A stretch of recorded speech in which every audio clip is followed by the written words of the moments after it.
Welcome to Rainbow Spotlight. Today, we're diving into a side of Hollywood that's often left unspoken, but impossible to ignore.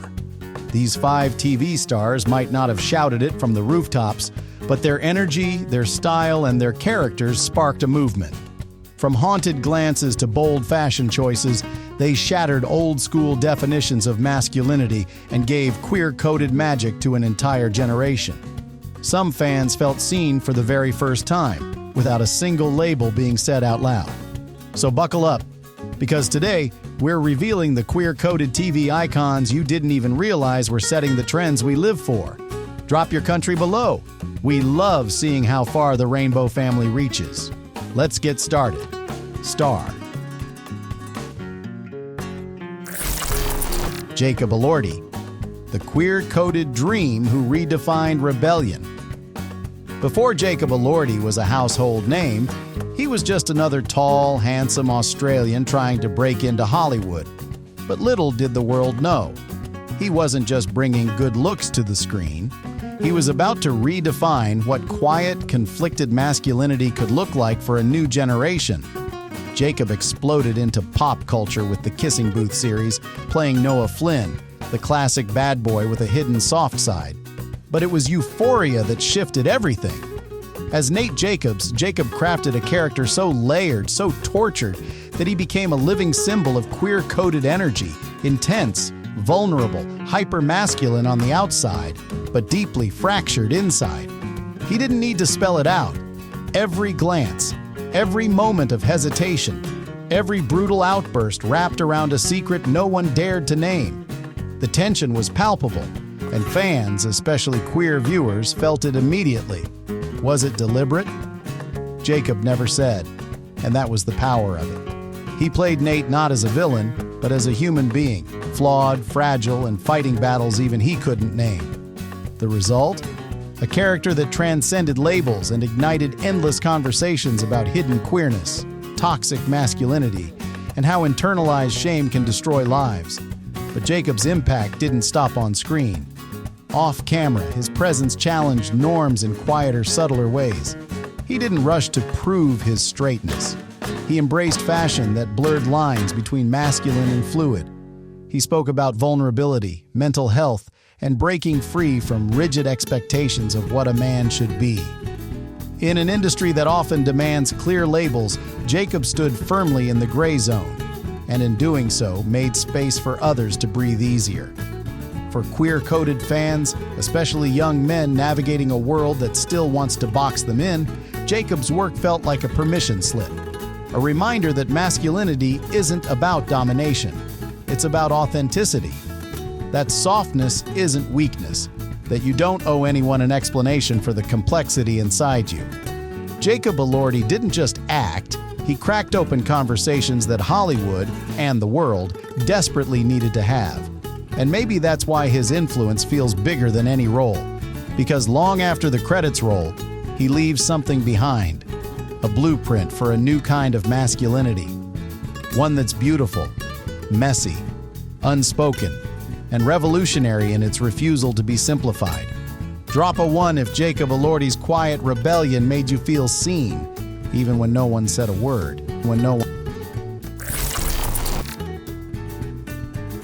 Evan Peters, the master of queer-coded chaos. Before Evan Peters became the king of cult TV, he was just another wiry kid with a mischievous smile and a knack for disappearing into characters. But if you look closer, you'll see that Evan wasn't just acting. He was quietly reshaping what queerness, fear, and tenderness could look like on screen. Through American Horror Story, Evan built an empire of characters that refused to fit easy molds. Tate Langdon, Kit Walker, James March, each one different, each one magnetic, and running through them all, a current of queer-coded energy so powerful you didn't need the script to spell it out. With Tate, it was the haunted boy next door. Beautiful, broken, dangerous. With Kit, it was the quiet tenderness, the instinct to nurture and protect against impossible odds. And with March, it was the flamboyance wrapped in menace, a villain dripping in charisma and complexity. Evan never said, this character as queer. He didn't need to. It was in the way he moved, the lingering glances, the theatrical flourishes, the vulnerability breaking through the bravado. He made it impossible to box his characters, or himself, into neat categories. And that's why fans, especially queer fans, connected so deeply. Because Evan Peters gave them characters who weren't afraid to be strange, soft, feral, fabulous, or sometimes all at once. He didn't just play emotions. He lived inside the contradictions. And that messy, electric authenticity felt like a lifeline to anyone who had ever felt too much or too different for the world around them. Off-screen, Evan maintained the same mystery. He never rushed to define himself. He talked openly about anxiety, the pressure of fame, and the toll of disappearing into dark roles. But he never dulled his edges, never tried to be the shiny, polished Hollywood star. Instead, Evan became a new kind of icon.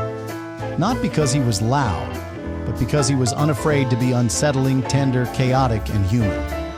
In doing so, he made space for every fan who had ever felt othered, for every boy who didn't know if he was the hero or the villain, or something stranger and more beautiful in between. Evan Peters didn't just star in cult classics. He built a world where the weird, the broken, and the queer weren't just allowed, they were celebrated. And long after the credits fade, his legacy lingers like a ghost you're not quite ready to let go of. Drop a 2 if Evan's wild, beautiful chaos made you feel a little less alone. Joseph Quinn, the queer-coded rebel who made outsiders feel seen. Before Stranger Things turned him into a global phenomenon, Joseph Quinn was just another young British actor trying to find his voice in a sea of sameness. But when he stepped into the battered sneakers of Eddie Munson, he didn't just create another TV character, he created a symbol. Eddie wasn't written as queer, no one said it out loud. But the moment Joseph brought him to life, something shifted. From the way Eddie carried himself, defiant, dramatic, a little too much for the small town around him, to the softness that peeked through the bravado, Joseph gave Eddie a heart that beat outside the lines of traditional masculinity.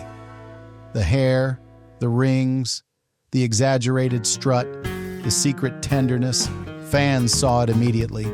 He wasn't just the freak. He was the kid every queer teen had either been or loved from afar. And Joseph didn't shy away from that energy. He leaned into it, crafting a performance full of contradictions, fierce yet fragile, sarcastic yet sensitive, a boy pretending to be tougher than he was just to survive. It wasn't just acting, it was alchemy. Without ever needing to label Eddie, Joseph Quinn made him deeply, achingly relatable to every LGBTQ+ kid who had ever been called too weird, too much, or too different. And the magic didn't stop when the cameras did. Joseph himself carried the same aura off-screen. Humble, warm, a little awkward, and deeply thoughtful. He talked about the importance of outsider stories, about empathy, about how much it mattered to show characters who didn't fit neat molds. He didn't posture. He didn't play into the machismo that Hollywood often demands of rising male stars. Instead, he stayed soft, stayed kind, stayed different. And that, maybe, is what makes Joseph Quinn a true queer-coded icon. Not because he waved a flag or made a statement, though that would have been powerful too, but because he showed that sometimes the bravest thing you can do is embody tenderness in a world that tells you to be hard. In a single season, he created a character whose echoes are still felt years later. And somewhere out there are kids who saw Eddie Munson, with his battered sneakers, heavy metal riffs, and wide-open heart, and realized for the first time, maybe being different isn't something I have to survive. Maybe it's something I can celebrate. Joseph Quinn didn't just act. He made every outsider feel like a hero. And that kind of magic, it doesn't fade when the lights go out. Drop a 3 if Eddie Munson and Joseph Quinn made you feel proud to be a little different.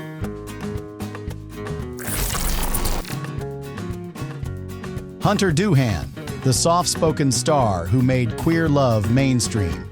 Before Wednesday launched him into the global spotlight, Hunter Doohan was quietly working his way through small roles, building something rare, a career rooted in vulnerability rather than bravado. But when he appeared as Tyler Galpin, charming, complicated, and hiding more than a few secrets, something clicked. Hunter didn't just play the love interest. He brought nuance, softness, and depth to a character who could have easily been forgettable.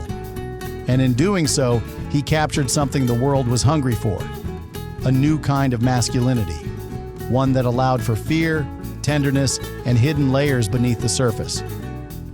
Off-screen, Hunter's impact was even more powerful. Unlike many rising stars, he didn't keep his personal life vague or hidden. He openly celebrated his marriage to producer Fielder Jewett, sharing glimpses of their relationship with warmth and pride. There were no press releases, no carefully worded maybe, maybe not interviews, just authenticity. And that honesty mattered more than he could have known. In a Hollywood landscape still too often obsessed with will they or won't they speculation, Hunter showed what it looks like to simply live and love openly. He didn't frame his queerness as a revelation or a hurdle. It was just part of him. Beautiful, ordinary, powerful. For LGBTQ+ fans, especially young people searching for reflections of their own hopes and futures, Hunter's quiet pride was a revelation. Here was a young actor, charming and talented, who wasn't afraid to be fully himself and wasn't letting that limit his roles, his reach, or his dreams. And even though Tyler Galpin in Wednesday was a complex, morally messy character, Hunter's real-life example became something bright and hopeful. Proof that queer actors could lead massive shows, could be heartthrobs, could win audiences worldwide without hiding. Hunter Doohan isn't the loudest celebrity. He's not the most controversial. But maybe that's exactly why his presence feels so important. Because representation isn't always about grand speeches or sweeping gestures. Sometimes it's about existing unapologetically, living out loud even when you could have stayed silent. And through his work, his life, and his warmth, Hunter reminds us all, you don't have to shout to make history. Sometimes you just have to stay standing in your truth and let the world catch up. In a sea of manufactured images, Hunter Doohan's sincerity shines like a beacon. Quiet, steady, unstoppable. Drop a 4 if Hunter's story made you feel like being yourself is the greatest power of all.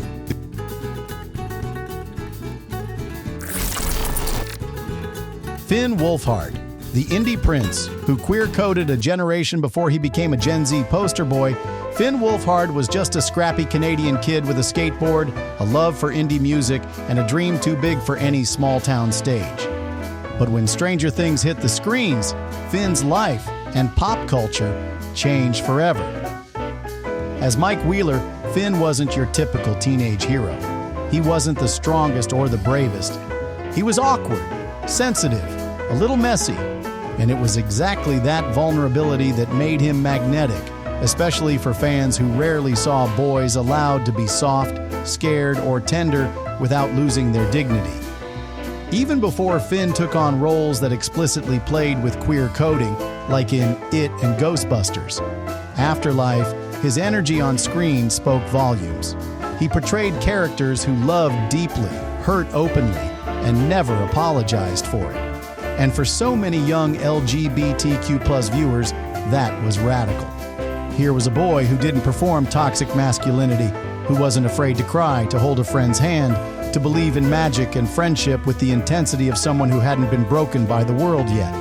Off-screen, Finn carried the same quiet rebellion. He became a fashion darling, gracing magazine covers in looks that blurred lines between boyish and ethereal. He fronted a rock band, the Aubreys, pouring vulnerability and raw emotion into music that didn't fit neatly into any mainstream box. Finn didn't loudly declare a sexuality. He didn't need to. His presence alone, the way he navigated fame without selling out his weirdness, became a lifeline for queer teens who saw themselves in his gangly limbs and earnest heart. He showed them that masculinity could mean tenderness, that strength could mean survival without cruelty, that being different could be a superpower, not a flaw. And in a world that still tries to police how boys are allowed to feel and love, Finn Wolfhard's brand of open-hearted weirdness cracked something open. He made it safe to be soft. He made it cool to be kind. He made it possible to imagine a future where sensitivity wasn't punished, but celebrated. Today, as he steps into more daring roles, works behind the camera, and continues to defy easy categorization, Finn proves that you don't have to shout your rebellion from rooftops. Sometimes you change the world simply by refusing to harden yourself against it. Finn Wolfhard didn't just grow up in front of our eyes. He grew up reminding us that boyhood and manhood could be bigger, softer, and infinitely more beautiful than we were ever taught to believe. Drop a 5 if Finn's strange, tender magic made you believe there's power in staying weird.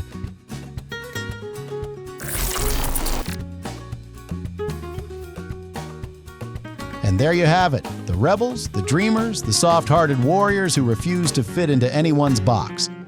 From small-town beginnings to global stages, these young stars didn't just play roles, they shattered stereotypes.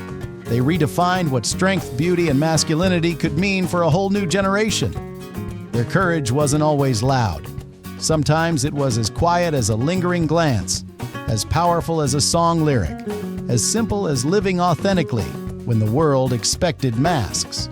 Today, we honor them, not just for their talent, but for making space. For showing every kid who ever felt different that there's magic in staying true to yourself. If their stories moved you, you're part of that magic too. Drop a number if you believe the future belongs to the fearless. And stay tuned, because here at Rainbow Spotlight, we're just getting started.